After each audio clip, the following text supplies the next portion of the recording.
Gentiment, nous mettre notre micro et puis peut-être vous l'enlever. Par contre, volontiers, si vous voulez mettre votre caméra, parce que c'est plus sympa si on vous voit. Maintenant, si vous êtes avec un masque de beauté ou quelque chose, vous ne voulez pas qu'on vous voit, vous choisissez. Hein, soyez bien sûr à l'aise pour participer à ce Zoom entre BN Nutrition et puis Émilie Vaudan. Voilà, voilà. Ah ben c'est magnifique, on commence à voir un peu qui est J'ai par des têtes là. connues, c'est bon signe. C'est bon signe, c'est bon signe, effectivement. Magnifique, c'est parfait. Donc on est au Chable, hein, c'est ça? Au Chable, Au ouais. Chable, ouais, on est au Chable.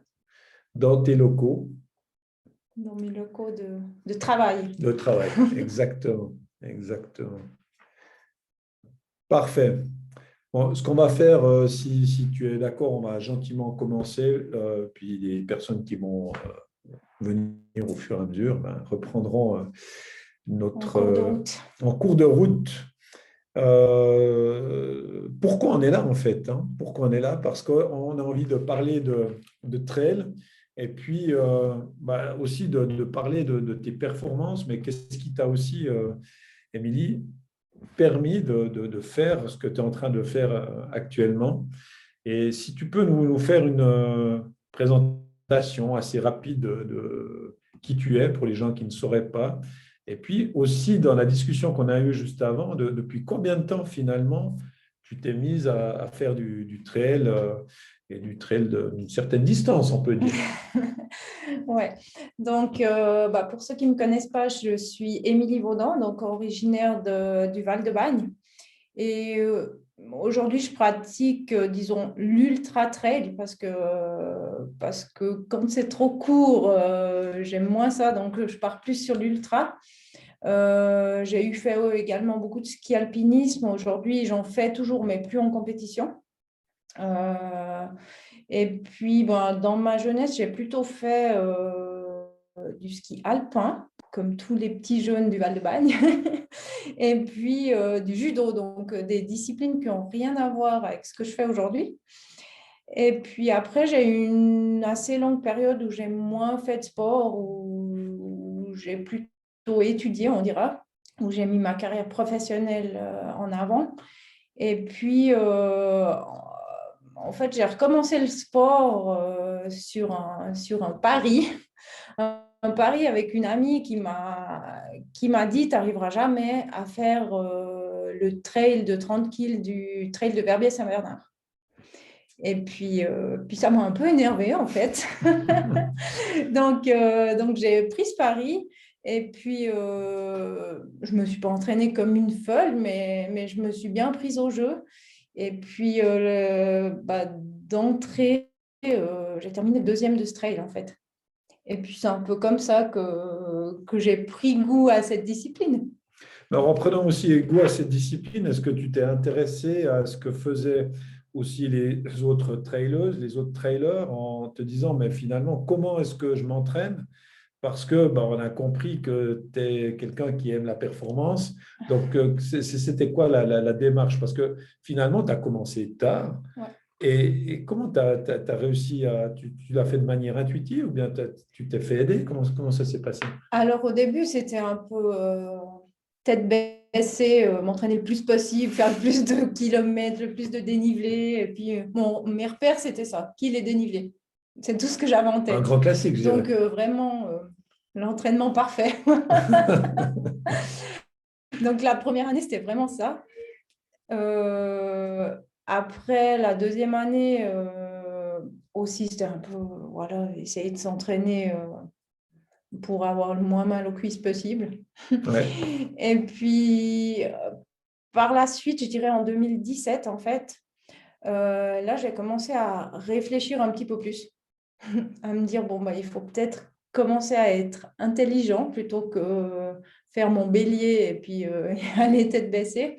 Et là, j'ai commencé à lire en fait pas mal de bouquins sur la préparation sportive, sur la nutrition, des choses comme ça. Et puis, je me rendais compte quand même que toute seule, j'avais trop envie de m'entraîner. J'adore m'entraîner, donc j'adore aller me promener. J'ai tout le temps besoin d'aller le plus longtemps possible parce que c'est tellement beau, le Val de Bagne, qu'on a envie de continuer. Beau terrain de jeu. Voilà, donc par la suite, je me suis quand même offert les conseils d'un coach. Et je pense que c'est la meilleure chose que j'ai pu faire. Ouais.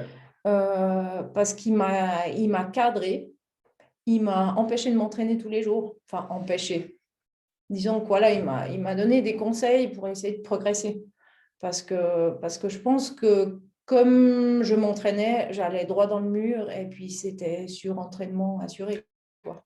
Les fameuses endorphines, hein, Ouais. voilà, voilà. Mais est-ce que, juste avant, on était en dessus à Verviers avec Arnaud Gasser, qui est aussi un athlète BN Nutrition, et on parlait de l'importance de l'entraînement croisé. Est-ce que toi, tu es aussi dans une fervente de l'entraînement croisé? Comment ça se passe entre les saisons? Ou même peut-être, moi, j'ai suivi bien sûr ce que tu fais en dehors des résultats, mais je crois que tu fais aussi du vélo. Oui. Ouais. Alors, c'est sûr qu'en hiver, je fais beaucoup de ski alpinisme. Donc, avant en compétition, aujourd'hui, plus de compétition, mais j'adore ça, donc j'en fais tout le temps. Et puis, ça me permet aussi je dirais, de reposer un peu mes articulations pendant 2 mois quasi, je ne sors pas les baskets. Ouais. Ou j'essaye, ou une petite sortie, un petit footing, voilà. Mais ici, c'est vrai que c'est tellement simple. Je sors de la maison, je mets les skis, quoi. Ouais, c'est clair. Donc, je profite aussi des saisons pour faire des sports différents. Je suis toute contente quand l'hiver arrive de poser un peu les baskets. Et puis, du coup, au printemps, j'ai la super motive de remettre les baskets et puis de changer de sport aussi, quoi. Donc, je pense, et physiquement et mentalement, ça fait du bien. Ouais, Ces ça changements. c'est clair. Et par rapport à ça, et dans cette planification, alors moi, ce que je mesure à travers les machines qui me permettent de mesurer beaucoup de choses, comme tu le sais, sur le système nerveux, est-ce que tu fais vraiment attention de changer les filières d'entraînement aussi? Ou comment tu peux expliquer un peu aux personnes qui suivent la présentation? Est-ce que tu restes un peu toujours dans les mêmes filières?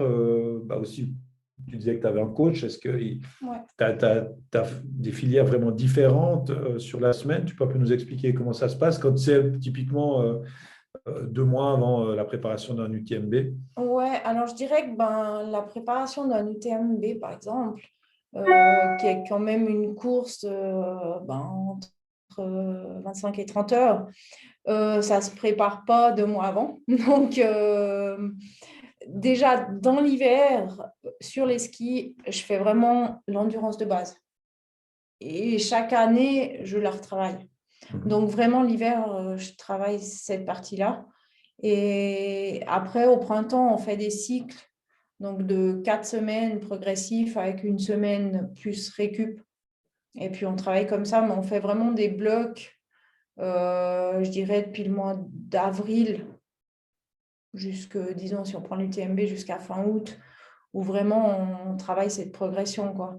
Après, c'est sûr que quand la course approche, je vais peut-être avoir plus des séries, travailler un peu la vitesse, avant de redescendre un peu dans les intensités pour la période d'affûtage, quoi. Puis tout ce qui est lié aux descentes, parce que finalement, c'est très technique si on prend l'exemple du trail, parce que je te disais, moi je trouve extraordinaire qu'il n'y ait pas plus de gens qui se font des entorses de cheville, des choses de ce type-là. Et souvent, c'est un peu, je pense, comme en vélo, on peut gagner une course dans la descente ou la perdre. Donc, la descente, le trail excentrique, c'est celui qui va casser le plus de fibres aussi au niveau musculaire, surtout si vous n'avez pas les bonnes boissons.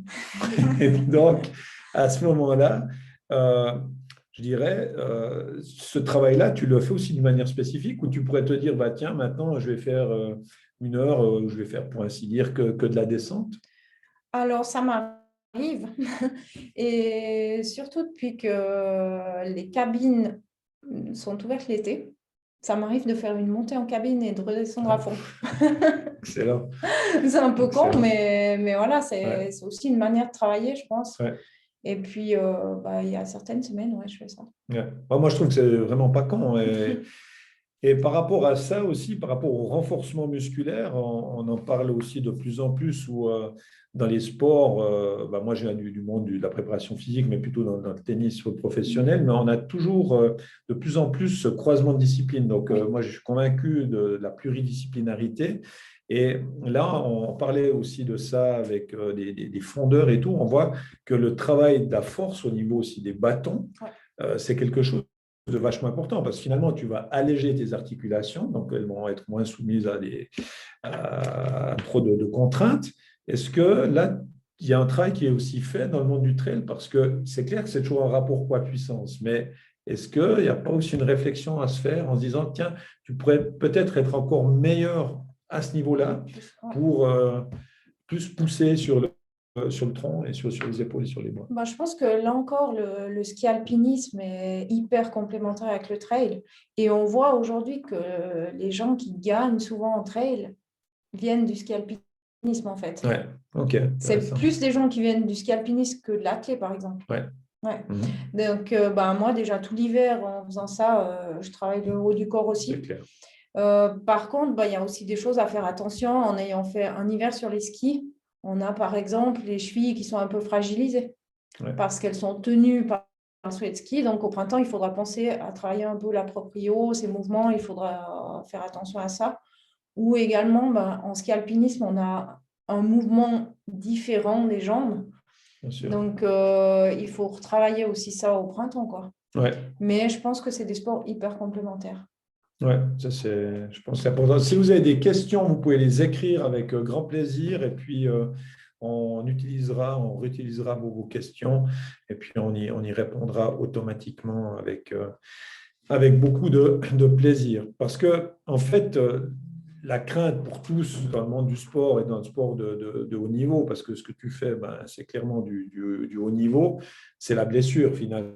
En fait, c'est de tomber malade avec un système immunitaire quand on fait des efforts pareils qui est toujours fragilisé. Alors ça, moi, je peux le voir à travers les bilans sanguins, des choses comme ça. Donc, renforcer le système immunitaire, ne pas tomber malade et ne pas se blesser. Et puis, bon, là, on peut toucher du bois vu qu'on est sur un bureau en bois. On peut dire que pour l'instant, tu es pas mal épargné.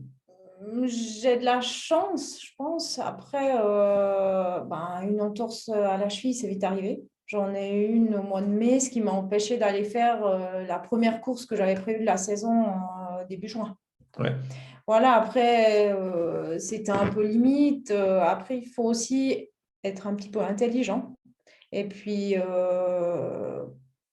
j'aurais pu y aller parce que je pouvais courir, mais je pense que je me serais pas super bien rétablie et ce que j'avais en tête, c'était le trail de Verbier et l'UTMB après. Donc voilà, quand on fait de l'ultra, je pense que on a envie d'en faire plein en fait des trails. Mais des fois, il faut réfléchir un petit peu avec la tête et puis pas juste avec le coup de cœur d'aller en faire un, d'aller en faire deux, d'aller en faire trois parce que le corps est pas prêt à ça, quoi. Mais entre deux ultras, tu mettrais combien de semaines de récup? Moi, j'en mettrais le moins possible. On est bien d'accord. On est Mais bien d'accord. après, là, typiquement, si je prends ma saison, là, cette année, le trail de Verbier 140 kg, l'UTMB 170, entre deux, j'avais 5 semaines. Ouais, c'est pas énorme. Hein. Et c'est pas énorme, mais je pense que j'avais bien récupéré. Ouais. Bon, j'ai également la chance de récupérer assez vite. Parce que j'ai des bons produits. Ça aide, c'est Non, sûr. mais en parenthèse, le BN After, c'est vraiment quelque chose que je prends après chaque entraînement. Un entraînement d'une heure de temps, je bois mon BN After. Un entraînement de 6h30, je bois mon BN After. C'est un truc, pour moi, c'est rentré dans Routine. ma routine sportive, Ouais. exactement. Et puis, je pense que ça, c'est vraiment un truc que peut-être beaucoup de monde ne fait pas, mais devrait faire. Mais ça, c'est aussi quelque chose d'intéressant parce que bon, moi, je travaille avec beaucoup de sportifs et de sportifs. Et souvent, ils me disent, moi, le jour de la compétition, là, je prends les choses correctement. Ouais, Je dis, mais alors sinon, pourquoi tu t'entraînes? ah ouais. Parce que c'est là qu'il faut avoir ce fameux effet de surcompensation. Ouais. C'est l'effet d'adaptation, finalement. C'est à ce moment-là qu'il faut amener les bons matériaux Ouais. pour progresser. Parce que sinon, on va être plutôt dans le surentraînement, voire dans la blessure. Et après, on perd du temps, on augmente la frustration et on sait que les gens qui sont dans des sports de longue distance par rapport aux endorphines, quand ils ne peuvent plus faire, ils sont Ouais. plus limite à devoir prendre des antidépresseurs parce qu'ils auront plus ces endorphines, ces endomorphines qui sont sécrétées. Donc, c'est vrai que pour moi, de faire juste à l'entraînement, parce que sinon, effectivement, pourquoi tu fais tous ces dénivelés, pourquoi tu fais tout ça? Déjà que moi, des fois, je pense qu'à un moment donné, quand tu as fait autant de dénivelé, est-ce que tu as besoin chaque année de refaire autant de dénivelé? Chaque année plus. Plus, plus de dénivelé. Ça, c'est voilà, c'est toujours un peu une question que je me pose aussi. Est-ce que ça ne fait pas partie de ce qui se fait? Et puis, c'est comme ça, puis il faut faire, faire, faire. Je pense que ouais, un peu tous les sportifs, on est comme ça, à vouloir toujours plus loin, toujours plus. C'est Plus haut. plus haut, plus c'est Ouais, beau. ouais, Mais c'est ouais, ça, c'est un peu. Ben, moi, je vois, j'ai pas mal d'amis qui sont sur Strava et qui se comparent. Moi, c'est un truc, pour moi, c'est exclu. Parce que je sais que si je suis sur Strava, je vais aller me comparer, je vais dire, ah ben, il faut que je sois en tête de ce segment et ça. Puis ça va être contre-productif pour mon entraînement. Parce que moi, je dois suivre un entraînement qui va me permettre d'être top forme le jour J et je ne dois pas être en top forme 6 semaines avant juste pour être en tête du segment, quoi. ouais, ouais, Et puis clairement. c'est ça que je pense que beaucoup d'athlètes doivent se sortir de la tête, que c'est toute une progression en fait. Ouais. Ouais, c'est aussi de l'expérience parce qu'on en parlait juste avant. En fait, tu as encore beaucoup de belles années devant toi J'espère. parce que c'est un sport qui peut vraiment pratiquer. Bon, on va dire peut-être au milieu de sa vie, c'est peut-être là qu'on sera le plus en forme. Après, il y a aussi des gens qui gagnent très jeunes maintenant, Bien sûr, ouais. mais je veux dire, ça permet de continuer d'être performant. Et alors là, on serait presque sur des plus longues distances encore. Alors, ben, il y a 2 ans, là, en 2020, j'avais fait la SwissFix 360. J'ai adoré ça, hein. Franchement, j'ai juste envie d'en refaire de ces longues courses, très longues courses, je dirais. Mais aujourd'hui, je me dis, ben, tu as le temps. Alors, profite de faire des courses de peut-être entre 80 et 180, disons, Ouais. où il faut être encore un peu rapide, où je suis encore bien aujourd'hui. Et puis, bah, peut-être dans 10 ans, je ferai des 300 kills. Et puis, j'aurais progressé, j'aurais pris de l'expérience sur des plus courts. Et puis voilà. Ouais, ouais, clairement, clairement. Mais ça veut dire que ce qui est sympathique, c'est de se dire qu'il y a encore plein Bah, de c'est ça belles qui est années. génial dans le trail, quoi. Clairement, clairement. Et qui est un sport quand même beaucoup plus technique qu'on veut bien le croire. Et à ce propos, ben, Patrick pose la question, est-ce que tu t'entraînes en descente avec des charges dans le sac à dos? Si oui, combien de kilos? Tu veux augmenter le travail excentrique. Juste au niveau de l'entraînement musculaire, hein, le travail excentrique, on dit qu'en musculation, c'est du freinage et que ça va porter vraiment ses fruits 8 à 10 semaines après. Donc, ça pourrait être aussi un moyen de faire, mais qui serait aussi au niveau articulaire Ouais. quand même un peu dangereux. Alors, est-ce que voilà, tu te charges de pierre Alors, non, non, je fais pas du tout ça. Justement, je pense que ça serait genre de truc qui pourrait amener des blessures. Donc, je préfère pas faire ça. Par contre, ben, peut-être, ça, Patrick, ça serait quelque chose à travailler dans un fitness en faisant justement du travail excentrique ou des choses comme ça, quoi. Mais je me vois pas travailler avec des charges sur le dos plus que tant à l'extérieur, quoi. Ouais, moi, je pense que ce serait dangereux au niveau articulaire, au Ouais. niveau des genoux particulièrement. Et Par contre, faire des exercices peut-être même à la maison sans aller au fitness ouais, avec le poids du corps, ouais, ça, clairement. je pense que c'est beaucoup plus intéressant. Ouais, typiquement aussi par rapport au risque de problèmes de Ouais. tendinite, tendon d'Achille et compagnie. Ça jamais eu des problèmes à ce niveau-là, tout ce qui est tendinite, tendon Alors, d'Achille, j'ai assez de chance avec ça, mais c'est vrai que ben, l'année que j'ai fait encore cette SwissPix 360, bon, à la fin, j'avais un peu mal partout, mais c'est un peu j'avais normal. effectivement une tendinite au tendon d'Achille. Ok. Mais qui, encore une fois, m'a passé assez rapidement. Donc, Ouais. voilà, ça m'a pas. Et aujourd'hui, j'ai pas de séquelles, donc tant mieux, quoi.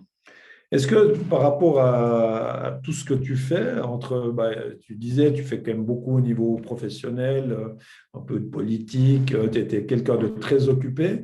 Est-ce que tu penses que tu dors assez pour pouvoir bien récupérer? Est-ce que le sommeil, c'est quelque chose pour toi qui est Alors, important? moi, je pense pour moi, le sommeil, c'est vraiment, vraiment important. Quand je n'ai pas mes heures de sommeil, bon, déjà, je suis désagréable. Mais mis à part ça, je le ressens tout de suite. Je vais m'entraîner, je sens que je n'ai pas l'énergie des autres jours. Donc, moi, il me faut en tout cas mes 8 heures de sommeil. En tout cas, les veilles de gros entraînement, je fais vraiment attention d'aller au lit de bonne heure. Entre 9h, 9h30, je suis au lit. Ouais, ça c'est intéressant aussi parce que on sait aussi que l'hormone de croissance qui permet de réparer les tissus, les régénérer, et au niveau cellulaire, c'est vraiment entre minuit et 1 heure qu'on en produit le plus. Et puis on sait justement ces fameuses heures avant minuit qui compteraient, on dit souvent le double, mais c'est beaucoup lié au sommeil profond. Et je pense que c'est vraiment quelque chose de très important de tenir compte de ça. Et que si on n'a pas bien dormi et puis qu'on va s'entraîner, il faut tenir compte de ces sensations parce que c'est Ouais. là qu'on peut se Ouais, tout à faire du fait, mal, ouais. hein. Clairement, Moi, clairement. j'ai commencé un entraînement où j'avais des intensités à faire et puis après 10 minutes, je me suis dit stop, quoi. Ouais, ouais, Je sens que l'entraînement ne sera pas productif et même que je risque de me blesser. Donc, c'est voilà. ça. Je C'est préfère ça. peut-être faire une simple petite Ouais, marche et puis voilà. reporter ce genre d'entraînement. Ouais. Ouais, c'est là aussi que tu pourrais te faire une entorse plus rapidement, Exact. hein, Ouais. typiquement. Ouais. Là, il y a une question que je t'aurais de toute façon posée et que je trouve très, très intéressante parce que c'est mis en plus du BNA en compétition. Quel est ton apport en glucides? Alors, et en lipides. On va commencer peut-être par le sucre parce que dans le monde du cyclisme professionnel, je ne sais pas si tu as déjà couru avec le Super Sapiens qui te Non, mesure la glycémie. non, j'aimerais bien Ça, tester ça. c'est Ouais. assez intéressant. Et j'avais suivi un webinaire qui expliquait que les cyclistes sur le Tour de France sont à 150 grammes de sucre à l'heure, ce qui, sur une étape, ferait qu'ils seraient quasiment à 1 kilo de sucre. C'est un truc de fou. Ouais. Moi, je n'ai jamais travaillé comme ça parce que je pense qu'il y a d'autres filières, en plus sur un sport où les cyclistes, ils commencent le tour, ils sont à 6% de masse grasse, ils finissent peut-être à 4. Enfin, voilà, c'est un peu différent. Mais finalement, nous, dans nos boissons d'effort, moi, dans la formulation que j'ai choisie, il n'y a pas tellement de sucre. Est-ce que tu peux nous expliquer comment justement tu fonctionnes? Par rapport aux lipides, juste dire qu'on pourrait faire à peu près 1000 kilomètres de course à pied ou de marche rapide avant d'être avec vraiment un problème de graisse. Donc on peut aller, on peut aller un petit bout au niveau des graisses, hein, il n'y a pas trop de soucis. Mais alors, au niveau des sucres, comment ça se passe? Je pense que c'est quand même quelque chose de très intéressant. Bon, en compétition, moi, je carbure qu'au BNA. Vraiment, j'essaye de tenir avec ça, en tout cas le plus longtemps possible. J'avoue que quand il n'y avait que l'ancienne version, Ouais, au niveau du goût, ouais. j'avais de la peine à Ouais, tenir toute une course. Enfin, ouais, toute une course, ouais. on parle de course de plus de 20 heures. Hein. Mais là, cette année, l'UTMB, 28 heures, j'ai bu que ça. Je me fais une flasque de Now normale, une flasque de Now citron Ouais, pour avoir ce changement de goût quand ouais, même, parce clairement. que je trouve que c'est hyper Oui. important. Et puis, j'évite vraiment d'apporter du sucre rapide, en tout cas en début de course. Jamais tu me verras boire un coca ou un truc, même sur toute la course en fait, mais c'est vraiment le genre de choses que j'évite, quoi. Quand je Ouais. vois que certains au premier ravitaillement ils boivent un caca, je me dis, oh, c'est. Ouais. Donc là, on sait qu'on aura le pic de glycémie suivi de plus Ouais. rien. Donc ça, j'évite. J'évite même tout ce qui est sucre rapide, je vais éviter, que ce soit en boisson ou dans les nutriments. Je vais plutôt partir sur peut-être des oléagineux, de la viande séchée, des choses comme ça, en tout cas en début de course.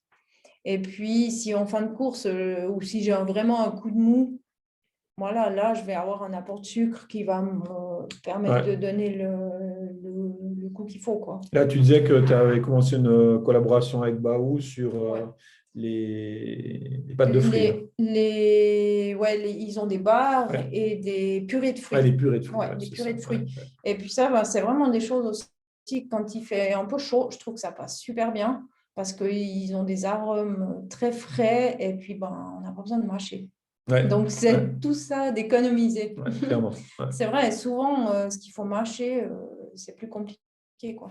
Ouais, ce sera tout le solide, ça prend aussi plus de Ouais, temps à digérer sur un c'est clair. intestin qui est moins vascularisé pendant un Ouais. effort. Ça va ramener plus d'efforts au niveau de l'intestin. Et puis la courante du coureur, ce n'est pas Ouais, ça, juste c'est pas dans drôle. les livres. Non, ça, c'est Par clair. contre, à tester à l'entraînement tout ce qu'on prend en cours, surtout. Ouais, alors ça, c'est la règle numéro 1, je pense. ça, c'est clair. Ouais. Parce que quelqu'un pose la question, peut-on amener trop de glucides de sorte à avoir des maux d'estomac, aigreur pendant l'effort, ou cela est-il dû à autre chose? Alors là, je vais peut-être répondre d'abord moi. Donc, ça dépend toujours aussi nous, on est sur un mélange de maltodextrine, dextrose qui est particulièrement digeste. Donc, les rares personnes qui peuvent avoir des problèmes avec ce produit, c'est qu'ils ont déjà des problèmes certainement d'hyperperméabilité intestinale, donc problème de muqueuse intestinale. Donc, moi, je dirais que je pense qu'on est aussi dans cette croyance où il faut être tout le temps que dans le sucre. Et là, on a quand même une boisson qui contient aussi des hydrolysats de protéines, de la glutamine, des minéraux, etc. Parce que la cellule, c'est un ensemble de choses. Donc, de trop charger en sucre, c'est clairement quelque chose de mauvais parce qu'il y a un apport qui va être trop important sur un intestin qui n'est pas bien vascularisé. Et puis, ça peut amener des gros problèmes jusqu'à des vomissements ou autres. Donc, oui, je pense qu'il faut faire des tests. C'est exactement ce que tu as dit. Il faut faire des tests, se dire, qu'on est tous différents. voilà, moi, je me suis amusé à mon petit niveau, quand je fais de l'IVTT, à rajouter du sucre suite à ce truc de Super Sapiens. Donc, j'ai mis le Super Sapiens, j'ai pris ça, j'ai rajouté du sucre parce que finalement, là, on n'est qu'à 10 grammes de sucre de l'heure. Donc, je me suis dit, je mets 40 grammes de sucre, puis je regarde comment ça bouge. J'étais ni mieux ni moins bien. Donc, voilà. Donc, ça ne sert à rien. Donc, et ma glycémie était quand même toujours la même chose. Donc, c'est là-dessus où je pense que des outils comme Super Sapiens, c'est des outils pédagogiques qui sont très intéressants. On l'a utilisé avec Noam Yaron qui a fait la traversée des 5 lacs dernièrement, les 5 plus grands lacs. Et en fait, on a maintenu sa glycémie qui était parfaite à travers aussi beaucoup moins de sucre qu'on peut l'imaginer. Donc, dans le sport d'endurance, on est resté un peu beaucoup de sucre. Dans la muscu, il faut prendre des muscles, donc on bouffe des protes. C'est un peu plus compliqué que ça et c'est ce qui est intéressant. C'est aussi pour ça que moi, j'ai du plaisir de travailler avec des athlètes qui, justement, ont une réflexion, essayent, puis on partage. Parce qu'on n'a pas non plus, nous, moi, je n'ai pas la vérité, on est tous différents. Et c'est aussi ce que tu disais, en dehors de cela, c'est le plaisir. Si maintenant tu es invité à une raclette ce soir, tu ne vas pas te dire « Ah non, je ne peux plus manger de la raclette parce que je suis une athlète de haut niveau. » Tu ne vas pas non plus en manger tous les jours. Enfin, je ne pense pas. Ça, c'est certain. Et moi, une autre chose, je me suis beaucoup basé sur ce que disait Tim Noakes, qui est un physiologiste sud-africain, qui parle du cerveau en étant, c'est le grand gouverneur. Donc finalement, maintenant on pourrait rajouter que l'intestin, c'est le deuxième grand gouverneur, mais c'est aussi pour ça que j'avais mis en place ce produit qui était qui est toujours le BN Energy pour soutenir le système nerveux. Est-ce que toi, tu le prends tous les combien de temps par rapport au système nerveux? En compétition, je le prends chaque 4 à 5 heures. Ça dépend où est placé le ravitaillement. Voilà. Mais c'est vraiment un peu ça, la régularité. Ouais. Ça, c'est aussi intéressant. Donc, pour moi, on pourrait même aller toutes les 2h30, 3 heures. J'ai eu des personnes qui n'ont pas ton niveau, mais qui ont fait quasiment toutes les 2 heures en BN Énergie avec des bouillons. Et puis c'est tout. Donc, c'est aussi intéressant de se rendre compte qu'on a quand même beaucoup plus de réserves et que souvent, un peu comme dans le marathon, avec le fameux mur du marathon, c'est le système nerveux qui dit un peu ras-le-bol. Donc, il faut soutenir aussi ce système nerveux parce qu'il y a cette charge au niveau articulaire, physique, etc. Mais il y a une charge mentale qui est énorme. Ah, ça, c'est clair. Et la nuit, tu peux un peu nous raconter ce qui se passe? Parce que je veux dire, quand tu es dans des chemins pas possibles, des trucs comme ça, tu ne te dis pas à un moment donné, mais qu'est-ce que je fous là? Ça arrive. Il s'en passe des choses la nuit. Non, après, si on reparle de l'UTMB, on part à 18h de Chamonix. Donc, moi, j'ai la chance de faire qu'une nuit dehors. Hein. Ouais, bah Donc, oui. Ou donc, plutôt le voilà. talent. Donc, qu'une nuit dehors, je trouve que c'est encore assez facile à gérer parce que pour moi, la nuit, c'est plus facile à m'alimenter déjà. Ouais. Par contre, j'ai plus tendance à oublier de boire. Ouais. Donc, Ouais. voilà, Ouais. c'est des choses que je me dis. La nuit, je dois penser à boire. Tandis que la journée, voilà, tu as soif, donc tu bois. Donc, voilà, la nuit, je dois penser à ça. Donc, j'essaye de boire chaque 10-15 minutes ma gorgée. Et puis, voilà. Donc, ça c'est rentré dans ma tête maintenant. Parce que les premières courses que j'ai faites de nuit, je me rendais compte que je ne buvais rien. Quoi. Puis après, tu es tout de suite affaibli la journée. Quoi. Ça c'est clair. Donc, voilà. Et puis, c'est plus facile à manger. Typiquement, on parlait de baou tout à l'heure. La nuit, j'ai réussi facilement à manger leur bar. Ouais. Tandis que la journée, je suis partie sur les purées. Ouais, donc, intéressant. Voilà, c'est personnel. C'est encore une fois à tester. Quoi. Et puis, ça dépend des températures, ça dépend de plein de choses. Hein. Et puis, des hallucinations, parce que sur la PTL, la petite trotte à l'air, il y a quand même pas mal de gens qui disent qu'à un moment donné, ils sont sur un mode un peu halluciné. Ouais. Non, toi, je ne sais pas. Je ne sais pas, sur une autre planète. C'est hallucinogène. Donc voilà, est-ce que ça peut arriver un mode où tu sais, dans certains sports, on dit que tu es dans la zone, dans le flow, et puis tu es en mode automatique, ça tourne, voire tu vois des trucs qui n'existent pas. Alors, là, quand je fais qu'une nuit dehors, je n'ai pas ce genre d'hallucination.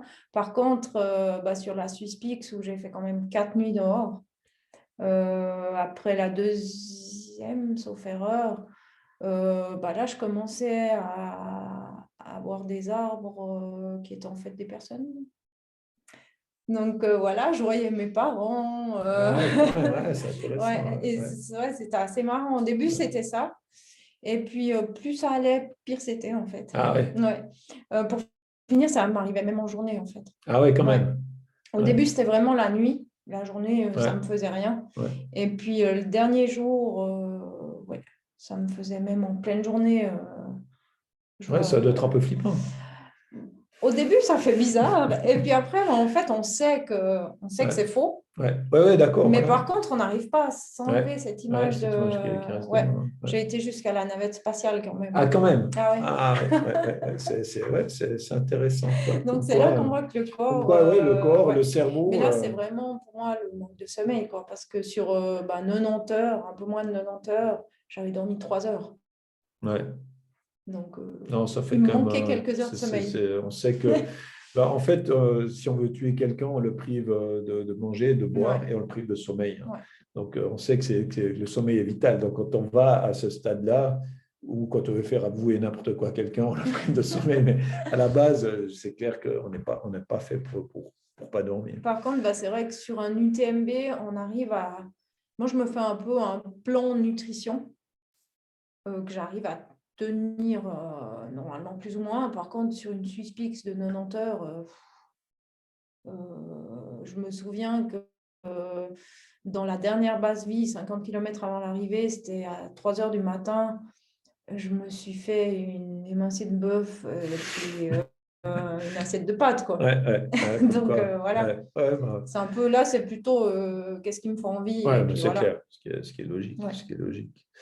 Là, je pense qu'on a une question qui est quand même super intéressante. Ce qu'il faut aussi dire par rapport au sport féminin, hein, c'est qu'en fait, il y a quand même moins de femmes et de jeunes filles, finalement, qui font du sport que d'hommes. Donc, c'est quand même un peu... c'est assez fou la différence qu'il y a. Et pour nous, dans BN Nutrition, c'est important d'avoir les gens dont on fait le suivi ou qu'on sponsorise, avoir quasiment une équité là-dedans, parce que je pense que le sport féminin, il faut le développer parce que c'est important de faire une activité physique, etc. Donc, quand on a des porte-drapeaux comme toi, ben, ça nous fait plaisir. Et il y a une chose qui est encore assez souvent un peu tabou, c'est le problème des règles. Et puis, c'est vrai que moi, qui de nous dans le tennis, j'ai coaché dans le plus haut niveau aussi chez les femmes. Si le début du tournoi commence et puis que la fille elle ses règles à ce moment-là et puis qu'elle a des règles plutôt douloureuses, puis souvent, comme je disais, c'est un peu tabou, et ben, c'est plus compliqué. Donc, est-ce que tu es d'accord de nous expliquer un peu, toi, comment tu gères ça, comment ça se passe? Alors, je ne sais pas si je vais être d'une grande aide, en fait, parce que j'ai jamais eu de soucis. Donc, j'ai aucun mot de ventre, aucun mot de tête. Donc, pour moi, c'est un peu règle ou pas règle. Ça ne change pas grand-chose. Et puis, c'est quelque chose qui, dans les coureuses, vous en parlez ou franchement, c'est pas un sujet que j'ai abordé souvent avec d'autres athlètes. Par contre, j'ai une ou deux copines qui font pas forcément des courses à ce niveau-là, mais qui en font aussi et puis qui ont envie d'avoir du plaisir là-dedans. Et qu'elles me disent, mais moi, si j'ai les règles le week-end-là, j'y vais pas. Et puis, je trouve ça dur pour elles, mais en même temps, je ne sais pas trop quoi leur conseiller parce que voilà, elles ont tellement mal au ventre ou tellement mal à la tête que je peux comprendre qu'elles n'ont pas grand plaisir à aller faire c'est du sport certain. en plus, quoi. Mais ça, tu vois, c'est aussi, moi, je retrouve souvent ça dans ma consultation, aussi des femmes, des jeunes filles, etc. Et en fait, on peut agir avec la micronutrition, on peut avoir des choses qui devraient quand même être maintenant connues un peu plus du grand public pour limiter ces problèmes-là. Et ça me permet aussi de rebondir sur les carences possibles. Là, on a de plus en plus de gens, et pas que des femmes, qui ont des carences en fer. On dit qu'il y a à peu près 1 milliard de personnes qui seraient carencées en fer dans le monde. Bien entendu, chez la femme, un peu plus de risque par rapport aux règles. Est-ce que toi, tu as un suivi au niveau des bilans sanguins qui est régulier? Tu en fais quoi au niveau du fer, typiquement la ferritine, l'hémoglobine, peut-être aussi la mesure de l'EPO? C'est quoi, 2 fois par année? Alors, déjà au niveau de toutes les courses qui sont aujourd'hui by UTMB, donc du circuit UTMB, les élites, on a un suivi. À la base, on doit être d'accord de rentrer dans ce programme. Donc, moi, j'ai été d'accord. Donc, j'ai 4 fois par année une prise de sang pour qu'ils suivent justement l'évolution de tous ces éléments. Et puis, j'avoue que le fer, chez moi, c'est toujours un problème qui s'améliore. Parce que j'ai commencé à prendre la spiruline, comme tu m'avais conseillé. Donc ça, c'est aussi quelque chose qui me permet en tout cas, maintenir. Puis, alors, je m'excuse de te couper, mais la spiruline a joué un rôle, c'est certain. Mais aussi, moi, ce que je peux voir, c'est que les personnes qui boivent que de l'eau à l'effort, souvent sont en manque de glycogène musculaire sur des longues sorties. Après 1 heure et demie, si tu ne bois pas ce qu'il faut, tu peux être en carence. Et c'est le foie qui risque d'aller compenser ces manques-là. Le foie, il va produire une protéine qui est l'epsiline de façon trop importante, qui risque d'empêcher une bonne absorption du fer. Donc, entre des gens qui ont des problèmes intestinaux, très souvent dans les sports d'endurance, entre un foie qui est trop fatigué, qui ne va plus très bien ni transformer ni absorber, en fait, on va amener... je dirais, c'est un peu multifactoriel, ces problèmes de fer. Si après, le médecin va dire prenez tardiféron, maltofère, qui souvent perturbe encore un peu plus le microbiote intestinal, ça risque d'être encore pire. Si on va sur une perfusion en fer, l'autre risque, c'est quoi? C'est que de nous, on va refatiguer de manière importante finalement le foie, et au bout de 2-3 fois, ça risque de devenir encore plus compliqué. Donc, il faut toujours avoir une vision, pour moi, beaucoup plus globale, et puis d'aller voir à la périphérie ce qu'on peut faire pour qu'une fois pour toutes, ce fer se fixe aussi correctement. Typiquement, là, c'est vraiment grâce à tes conseils que j'ai pu améliorer ça, parce que j'étais la première à aller m'entraîner 1 heure, 2 heures, même sans prendre de l'eau, en fait. Donc, ça, c'est un truc aujourd'hui. C'est comme je pars en vélo, je mets mon casque, je pars courir, j'ai ma flasque avec le Now dedans, quoi. Comme on disait tout à l'heure, ça fait partie de ma routine, quoi. C'est ça. Et puis la spiruline. Après, je sais qu'il y a aussi, par exemple, la caféine. Si on en consomme beaucoup, surtout juste après les repas, ça Voilà, n'aide pas à fixer non, le fer. c'est ça. Donc, c'est tout plein de petites choses, en fait, qui permettent d'améliorer ça. Ouais. C'est pas de dire, voilà, on fait une chose et puis tout change, mais c'est plein de petites choses à améliorer, même dans le quotidien, Clairement. pour Et essayer ça n'empêche de... pas de boire son café, mais plutôt 1 heure après Voilà, exactement, ouais. le repas, et puis de ne pas dépasser 3 expressos par jour, et puis peut-être prendre aussi du café de qualité. Je vois quoi, c'est quoi la machine là-bas? Et donc d'aller sur des produits plutôt de ce type-là. Ouais. Là, on a une question que je trouve aussi tout à fait pertinente sur pendant une Swiss Peak où tu dors 3 heures sur 90, hein, est-ce que tu as l'impression de te mettre par moment physiquement et peut-être aussi psychiquement, on pourrait dire, vu un peu ce que tu as raconté avant, en danger? Tellement que psychiquement, je suis à l'ouest, je ne me rends pas compte que Ouais, bah oui. physiquement, je me mets en danger. Non, en fait, qu'est-ce que ça veut dire physiquement en danger, en fait? Oui, alors à la fin, j'avais une tendinite au tendon d'Achille. Est-ce que c'est un danger pour ma santé? Sûrement, mais je peux l'avoir sur un 50 kg.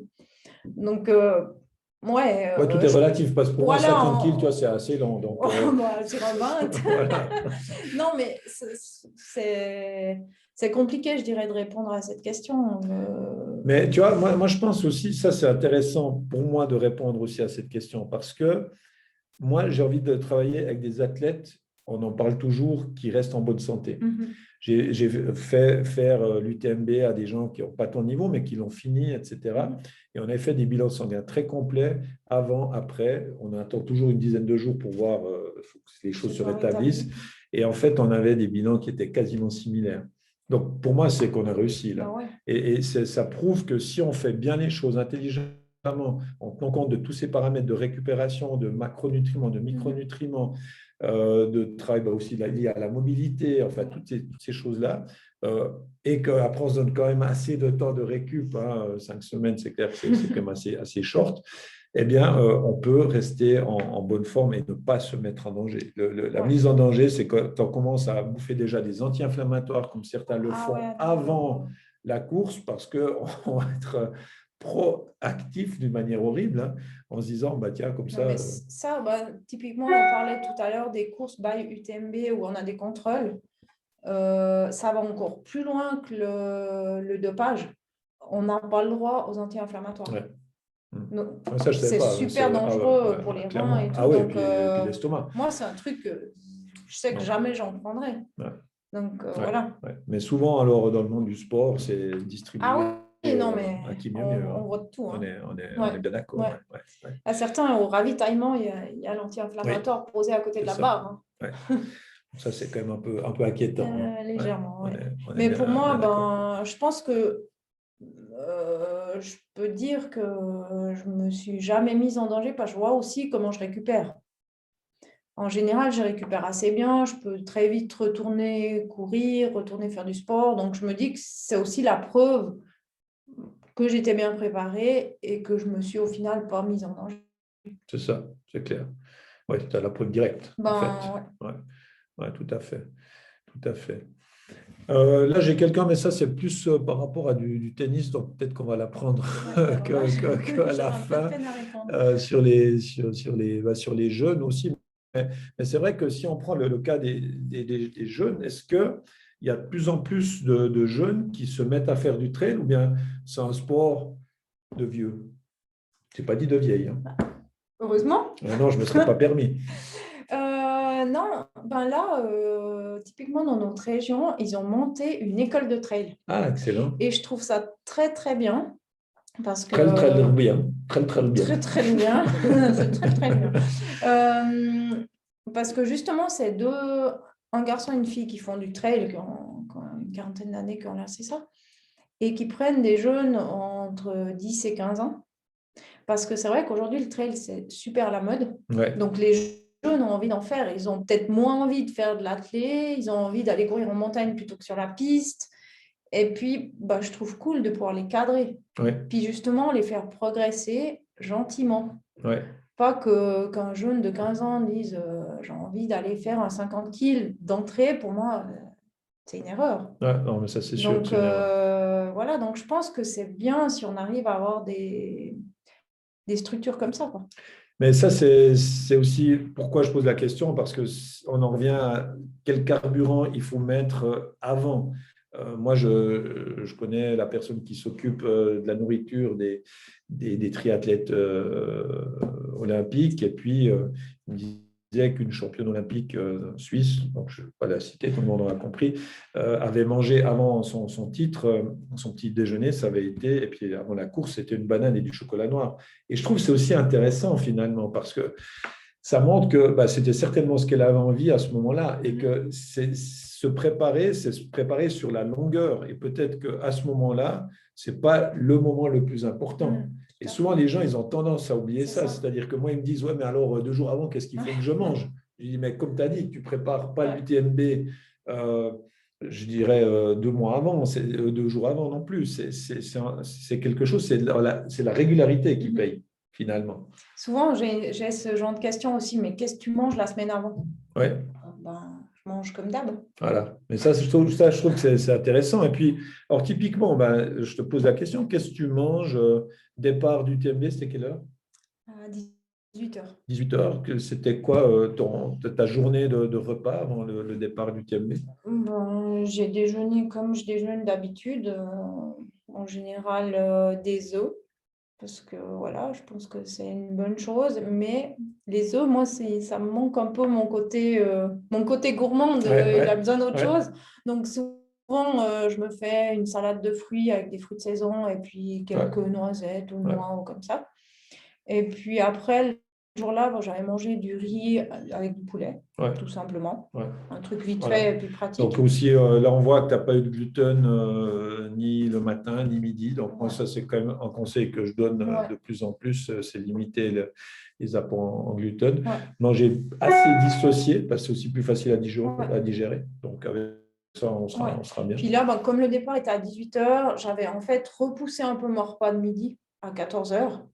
Et puis comme ça, j'ai juste mangé une collation avant le départ. Puis là, c'était quoi? Là, c'était un brownies avec des noix de pécan que j'avais préparé. Voilà. Alors ça, de nouveau, tu peux trouver c'est mon petit truc. Moi, je suis fan du Biberly. Tu peux faire du Biberly avec de la farine de qualité.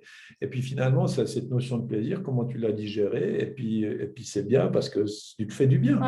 Et on peut se faire du bien sur des bons produits. Souvent, les gens disent, ouais, mais bon, voilà, je vais au McDo, j'en sais rien, parce que je veux aussi avoir du plaisir. Je dis, bon, si c'est ça ton plaisir, voilà, mais on pourrait peut-être avoir du plaisir sur des produits de ce type-là. Typiquement, tu parles du Biberly, c'est aussi quelque chose que je mange régulièrement en course. Je suis aussi assez fan du Biberly qu'on peut améliorer, parce que la vraie recette du Biberly, c'est la grande classe. D'ailleurs, par rapport à ça, il y a aussi quelqu'un qui demande, pour toi, quels sont tes signes de surentraînement? Alors, est-ce que déjà, tu es arrivé dans le surentraînement, à ton avis? Justement, j'allais dire, je crois que je n'ai jamais eu de signe parce que j'ai tout le temps essayé de gérer. Après, effectivement, j'ai des périodes où je suis peut-être plus fatiguée, mais aussi parce que c'est des périodes de grosse charge. J'ai certaines semaines en hiver où justement je travaille l'endurance de base, j'arrive à 25 heures de sport par semaine. Oui, le dimanche soir, je me dis, purée, j'en peux plus. Mais je sais dans ma tête que c'est pas du surentraînement. Et puis je sais pourquoi je l'ai fait comme ça. Donc, il y a toute une réflexion derrière et je savais au début de la semaine que j'allais être comme ça le dimanche. Donc, voilà. Mais il y a un questionnaire qu'on peut retrouver sur le site de Macolin qui s'appelle le POMS, et puis qui montre un peu les signes du surentraînement. Donc, tu vas être plus irritable, ton sommeil sera moins bon, l'appétit sera aussi différent, souvent moins d'appétit le matin, parce que justement, le foie est plus fatigué. Enfin, voilà, il y a aussi une perte d'envie de faire du sport aussi, justement. Après, quand même un peu de la démotivation générale, voilà, parce qu'effectivement, le relais de la dopamine, qui est le système de récompense du cerveau, la noradrénaline, est vraiment abaissé. Donc, tu t'entres dans une espèce espèce de bof général. Ouais. On te propose d'aller voir un film, tu dis, oh non, on te propose d'aller voir un verre au bof. Donc, on est un peu là-dedans, on est un peu dans le bof. Et moi, j'ai souvent ces gens-là, je mesure leur système nerveux, l'équilibre au niveau de la variabilité de la fréquence cardiaque.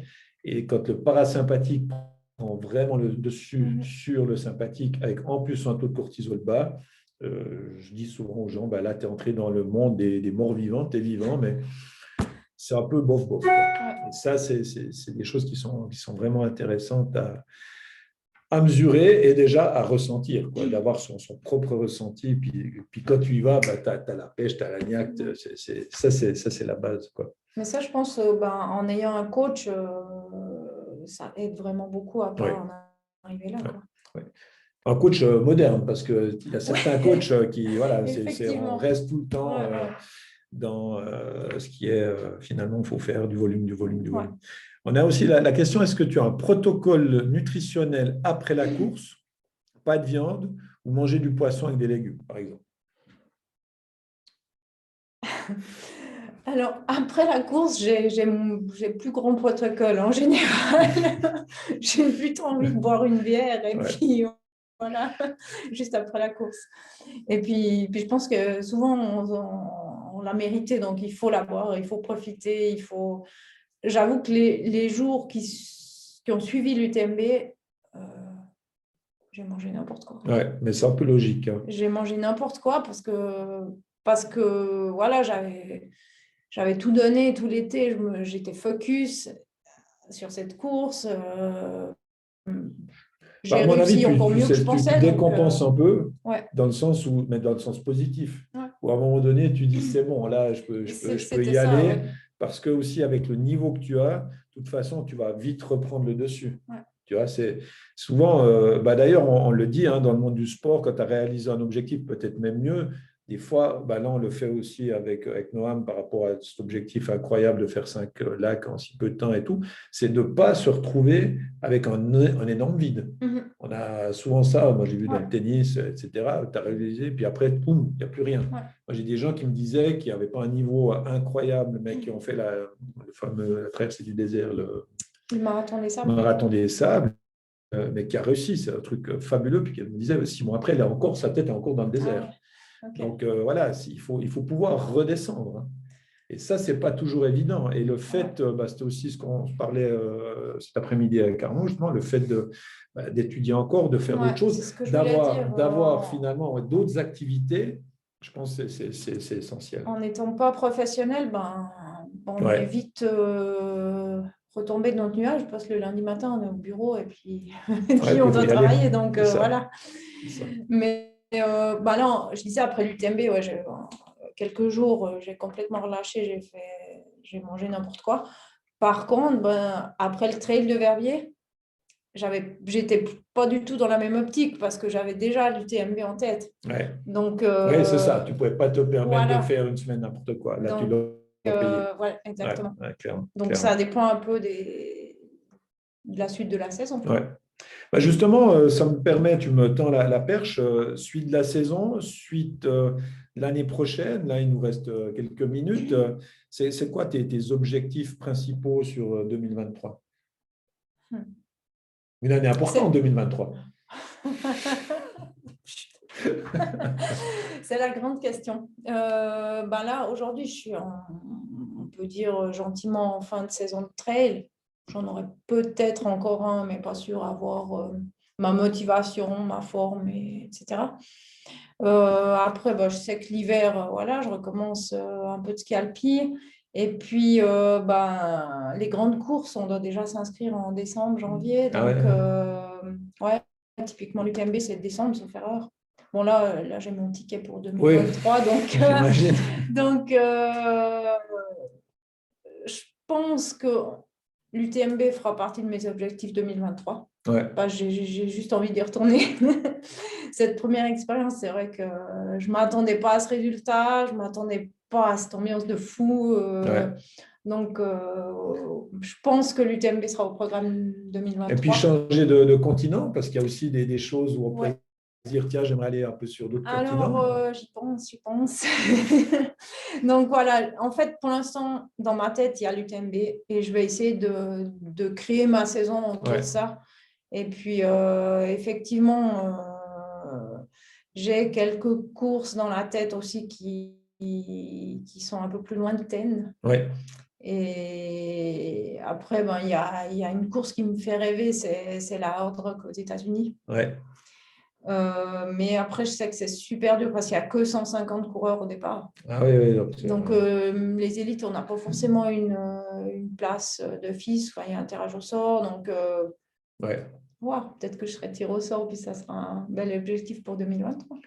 Et puis, en matière de coûts, une saison, tu peux nous dire un peu, ou bien vu que tu es dans la comptabilité, je ne sais pas si c'est quelque chose qui est… ma propre comptabilité, j'aime mieux pas. C'est secret ou pas, mais est-ce que tu Non. peux un peu nous dire, puis peut-être que c'est le moment pour avoir un sponsor ou l'autre en plus. Bon, une saison, bah, ça dépend aussi beaucoup. Voilà, si on reste en Suisse, Bien sûr. les coûts sont limités. C'est sûr que si on parle de la Hard Rock ou de la Diagonale des Fous, où là, on doit partir, disons, 2 semaines, qu'il y a l'avion et tout, c'est vite des voyages à quelques milliers de francs, quoi. Donc, mais sur une saison comme cette saison? Franchement, j'ai pas calculé parce que c'est ma passion. Puis en fait, j'ai pas envie de calculer. J'ai envie de profiter et puis voilà. Je pense que c'est l'essentiel. Puis ce sera peut-être aussi le mot en guillemets de la fin, d'avoir cette notion de plaisir. Parce que finalement, pour toi, c'est du dépassement, c'est du plaisir. Et puis, tu restes en bonne santé. Et ça, c'est le principal. C'est le principal.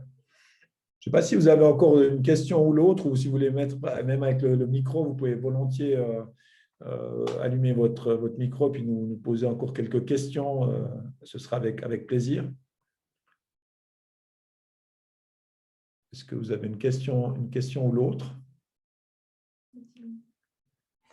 Vous gêne un petit peu? Non? On va aller manger une fondue alors maintenant. Mais oui. Quelqu'un a une question? Nombre de kilomètres maximum à l'entraînement. En nombre de kilomètres maximum en entraînement avant une grande compète. Sur un entraînement. Alors, 1 semaine avant, 2 semaines avant? Si on reparle toujours de l'UTMB, pour une grande compète, voilà, l'UTMB c'est 170 kg. Le plus long entraînement que j'ai fait cet été, ça devait être entre 50 et 60 kg, mais que j'ai fait quand même 4 semaines avant. Ouais. Voilà. Avec comme dénivelé 3 et 4 000. Ouais. Mais ça, c'est pas cher de dénivelé. Voilà, c'est aussi on n'est pas obligé de faire autant. C'est ça, clairement. Ouais.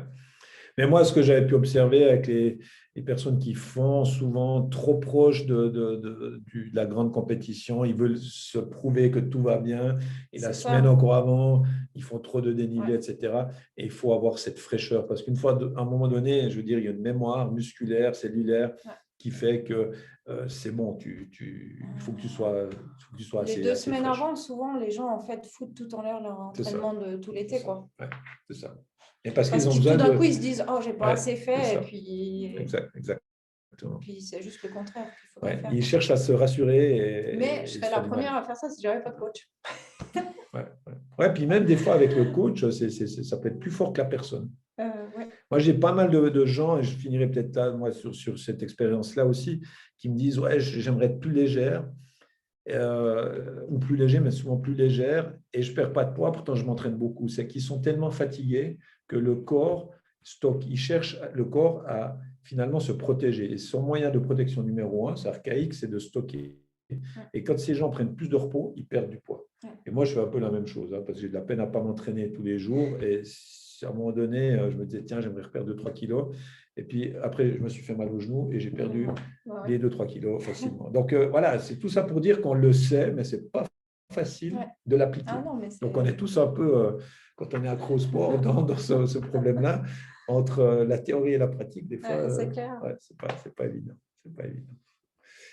Ben voilà, en tout cas, c'était vraiment un monstre plaisir de partager ça avec vous. J'espère que vous aurez appris plein de choses aussi sur Émilie, et puis sur la préparation, sur comment vous entraîner, etc., etc. Donc, allez, on prend une question. Ah oui, ça c'est important, les vacances. Combien de semaines de vacances tu prends par année? Ah, j'en prends pas assez. Ouais, ouais. J'en prends pas assez parce que cette année, j'en ai pris 2. C'est Ah déjà ouais. beaucoup. Hein. Ah ouais.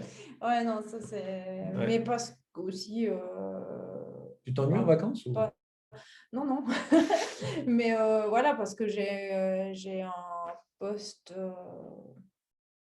Enfin, on croit toujours que c'est important. Oui, les cimetières sont peuplés de Ouais, gens qui voilà. se croient irremplaçables. Non, mais je suis associée dans la fiduciaire où je travaille. Et puis, bon, voilà, effectivement, je fais l'erreur de ne pas prendre assez de vacances. Mais Voilà, ça va peut-être changer. aussi dans les objectifs 2023, rajouter Ouais. une semaine de vacances qui fera Mais déjà mes un tiers de semaines de plus. vacances, je les prends pour faire du sport, ça c'est sûr. Bah oui, quand on est passionné, c'est Ouais. pas. C'est 2 semaines de suite. Ça, c'est une très bonne question parce que pour récupérer, sans faire 2 semaines de suite de vacances, alors après, ça dépend des vacances qu'on fait évidemment, on ne peut pas récupérer. Donc, c'est beaucoup plus intelligent de faire 2 semaines, 2 fois 2 semaines, que 4 fois une semaine si on veut récupérer. Ça, on le sait. Donc, la question est très pertinente. Je sors. Et voilà. Donc, non, mais c'est intéressant parce que ça te montre aussi que peut-être sur certaines choses, tu peux encore améliorer Ah, mais ça, j'en tes suis convaincue. performances. Et c'est bien de parler de vacances et sous cette forme-là. C'est juste. Non, cette année, j'ai pris une semaine en avril pour aller faire du ski alpinisme en Norvège et une semaine en juillet pour aller faire du vélo. Donc voilà, Ouais. c'est presque à la suite. Ou bien, Voilà, ouais. c'est presque à la suite. Ça dépend combien tu faisais. Enfin, voilà. Mais bon, de nous, si c'est du plaisir et que tu as l'impression, en revenant, moi, ça m'a fait du bien. voilà, Ouais. d'être plus reposé, c'est ta manière de te reposer. Ouais. Ouais. Magnifique. Écoutez, en tout cas, merci beaucoup de nous avoir suivis. Et puis, continuez de suivre évidemment Émilie sur son Instagram et puis nous sur le nôtre. Merci beaucoup. Merci. À bientôt. Bye bye. Bye bye. Bye bye. Merci.